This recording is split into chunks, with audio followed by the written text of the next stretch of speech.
അങ്ങനെ ടൊവിനോ തോമസ് കേന്ദ്ര കഥാപാത്രത്തെ അവതരിപ്പിച്ച നരിവേട്ട എന്ന സിനിമ ഞാനിപ്പോൾ കണ്ടിറങ്ങി. സിനിമയെക്കുറിച്ച് ആദ്യമേ പറയുകയാണെങ്കിൽ എനിക്ക് വർക്കായി കുറച്ചുകൂടി ഇമോഷണൽ ടച്ചിങ് ആയിട്ടുള്ള സ്റ്റോറി ആയിട്ടാണ് എനിക്ക് തോന്നിയത്. നമുക്കെല്ലാവർക്കും അറിയാവുന്നതുപോലെ മുത്തങ്ങ സമരം, ആ സമരത്തിനെ പ്രതീകാത്മകമാക്കി എടുത്ത് വേറൊരു സമരത്തിൻ്റെ രീതിയിലാണ് ഈ ഒരു സിനിമയുടെ മെയിൻ പശ്ചാത്തലം അവർ ഒരുക്കിയിരിക്കുന്നത്.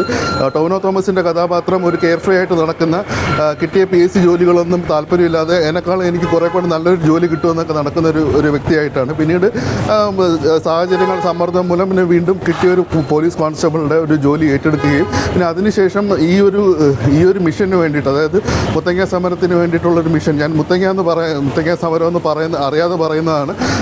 ശരിക്കും ഈ സിനിമയിൽ കാണിക്കുന്നത് വേറൊരു രീതിയിലാണ്, വേറൊരു പേരിലാണ്. അപ്പോൾ ഈ ഒരു മിഷന് വേണ്ടിയിട്ട് ഇദ്ദേഹം പോകുന്നു. അതിനുശേഷം അദ്ദേഹത്തിന് നേരിടേണ്ടി വരുന്ന സംഘർഷങ്ങളും കൂടെയാണ് പിന്നീട് സിനിമയുടെ കഥ അങ്ങോട്ട് പോകുന്നത്. ഫസ്റ്റ് ഹാഫിൽ കുറച്ചൊക്കെ ഒരു ഫാമിലി ഡ്രാമ കുറച്ചുകൂടെ ഒന്ന് കുറയ്ക്കാമായിരുന്നു എന്ന് എനിക്ക് വ്യക്തിപരമായിട്ട് തോന്നി ടൊവിനോ തോമസിൻ്റെ.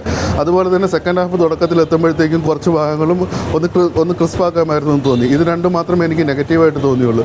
ഇനി മറ്റ് ഭാഗങ്ങളെക്കുറിച്ച് പറയുകയാണെങ്കിൽ ട്രൈബൽ അല്ലെങ്കിൽ ഈ ഒരു ആദിവാസി സമരം, ഭൂസമരത്തിൻ്റെ കാര്യത്തിൽ അത് വളരെ മികച്ച രീതിയിൽ തന്നെ ആ ഒരു കാര്യം, അതായത് നമ്മൾ യാഥാർത്ഥ്യങ്ങളോട് നീതി പുലർത്തുന്ന രീതിയിൽ, കാരണം 100% നീതി പുലർത്തുമെന്ന് ചോദിച്ചു കഴിഞ്ഞാൽ ഇല്ല. കാരണം ഇതൊരു സിനിമാറ്റിക് ലെഗസി ഉപയോഗിച്ചിട്ട് പല കാര്യങ്ങളും കുറച്ചൊക്കെ ഒന്ന് മാറ്റം വരുത്തിയിട്ടാണ് ഒരു സിനിമ എടുത്തിരിക്കുന്നത്. പ്രത്യേകിച്ച് ഈ ഒരു പോലീസിൻ്റെ ഒരു ഫിക്ഷണൽ കഥാപാത്രം കൂടെ ആകുമ്പോഴത്തേക്കും അങ്ങനെ ആകമൊത്തം നോക്കിക്കഴിഞ്ഞാൽ വളരെ ഒരു ഡീസൻറ്റ് പെർഫോമൻസാണ് എല്ലാവരുടെ ഭാഗത്തു നിന്ന് വന്നിരിക്കുന്നത്. എടുത്തു പറയേണ്ടത് ടൊവിനോ തോമസിൻ്റെ കഥാപാത്രം, കൂടാതെ സുരാജ് വെഞ്ഞാറമൂട് വളരെ സപ്പോർട്ടീവായിട്ടുള്ളൊരു കഥാപാത്രത്തിന് ചെയ്തിട്ടുണ്ട്. പിന്നെ പ്രശസ്ത തമിഴ് സംവിധായകനും നടനുമായ ചേരൻ, അദ്ദേഹവും നല്ലൊരു വേഷത്തിൽ തന്നെ ഈ സിനിമയിലെത്തുന്നുണ്ട്.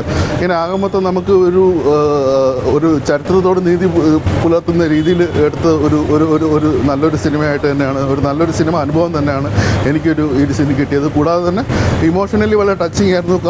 കുറച്ചൊക്കെ ഇടയ്ക്കിടയ്ക്ക് കണ്ണ് നിറയിപ്പിക്കുന്ന ഒരു അനുഭവങ്ങളും വിഷ്വൽസും സിനിമ സമ്മാനിച്ചു എന്ന് തന്നെ പറയാം. പിന്നെ ആകമൊത്തം എന്നെ സാറ്റിസ്ഫൈ ചെയ്ത ഒരു സിനിമ തന്നെയാണിത്.